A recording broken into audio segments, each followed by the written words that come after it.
Hi hello నమస్తే welcome to BBR TV official మిత్రులారా. నేను మీ బీబీఆర్ రావుని.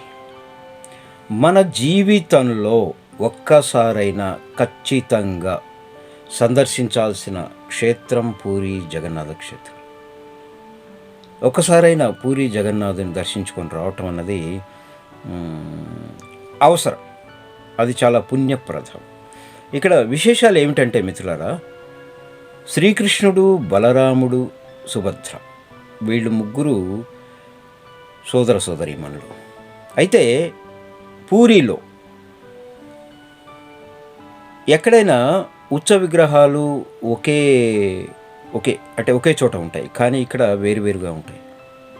అలాగే మరో ముఖ్యమైన విశేషం ఏంటంటే, వీళ్ళు ముగ్గురు వివాహితులే, కానీ ఇక్కడ ఉన్న విగ్రహాలు ఒంటరిగా ఉంటాయి, జంటగా ఉండవు. మీరు చూడండి, మిగతా ఆలయాల్లో స్వామి అమ్మవారు కలిసి ఉంటారు, కానీ ఇక్కడ అలా ఉండదు, వేరుగా ఉంటుంది. అదే కాకుండా ఇక్కడ ఆషాఢ మాసంలో పెద్ద ఉత్సవం జరుగుతుంది. ఈ ఉత్సవం చూడటానికి ప్రపంచంలోని పలు దేశాల నుంచి, నలుమూలల నుంచి భక్తులు ఇక్కడికి వచ్చి దర్శించుకొని పోతుంటారు. అంత ప్రాముఖ్యం ఉంది పూరి జగన్నాథ క్షేత్రానికి.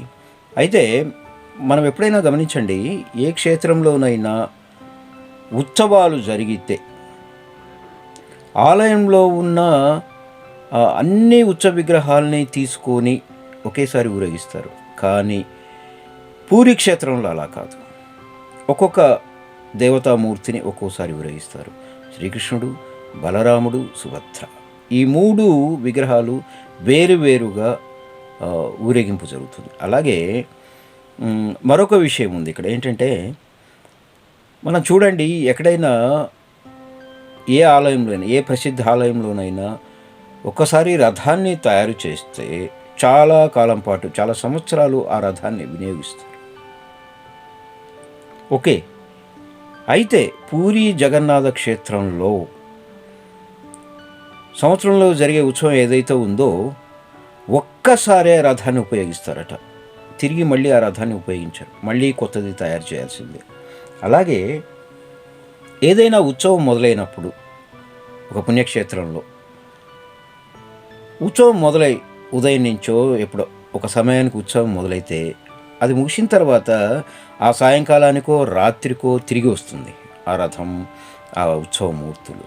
కానీ పూరిలో ఉత్సవం మొదలైన తర్వాత వారం పైగానే ఉండి ఆ తర్వాత తిరిగి వస్తుందంట ఆలయానికి. చూడండి, ఎన్నో ప్రత్యేకతలు ఉన్నాయి పూరి ఆలయంలో, ఇంకా చాలా చాలా చాలా చాలా. సో ఆ విశేషాలన్నీ నేను తర్వాత ఇంకొక వీడియోలో మీకు తెలియజేస్తాను మిత్రులారా. అక్కడ ఏమిటి చాలా ఉన్నాయి పూరి ఆలయంలో.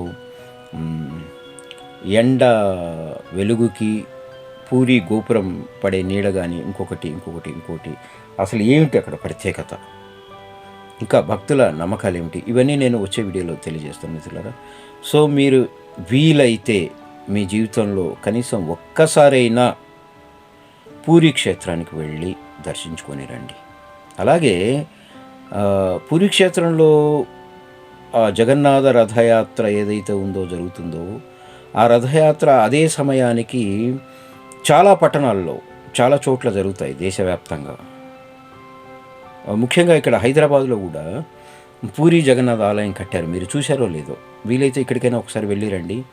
చాలా అద్భుతంగా రథయాత్ర జరుగుతుంది. సో మిత్రులారా, పూరి జగన్నాథ ఆలయాన్ని మీకు వీలైతే ఒకసారి దర్శించుకొని వెళ్ళి రండి. ఆ దేవదేవుడు మీకు అద్భుతమైన ఆశీస్సులు ఇస్తారు. చాలా మంచి జరుగుతుంది మీ జీవితంలోని పెద్దలు చెప్తూ ఉంటారు. సో ఒకసారి పూరి జగన్నాథ ఆలయానికి వెళ్ళి దర్శించుకోండి మిత్రులారా. మీకు అవకాశం కలగాలని నేను మనసారా కోరుకుంటున్నాను. జై పూరి జగన్నాథ్. సో మిత్రులారా, ఈ వీడియో మీకు నచ్చినట్లయితే లైక్ చేయండి, షేర్ చేయండి. అలాగే అమూల్యమైన మీ అభిప్రాయాలని కామెంట్ రూపంలో తెలియజేయండి. బీబీఆర్ టీవీ అఫీషియల్ అనే నా యూట్యూబ్ ఛానల్ని సబ్స్క్రైబ్ చేసి ఆ పక్కనే ఉన్న బెల్ సింబల్ని నొక్కండి మిత్రులారా. మీకు ఇలాంటి మంచి మంచి వీడియోలను అందించడానికి ప్రయత్నిస్తాను. Thank you so much. So this is BBR Rao signing off.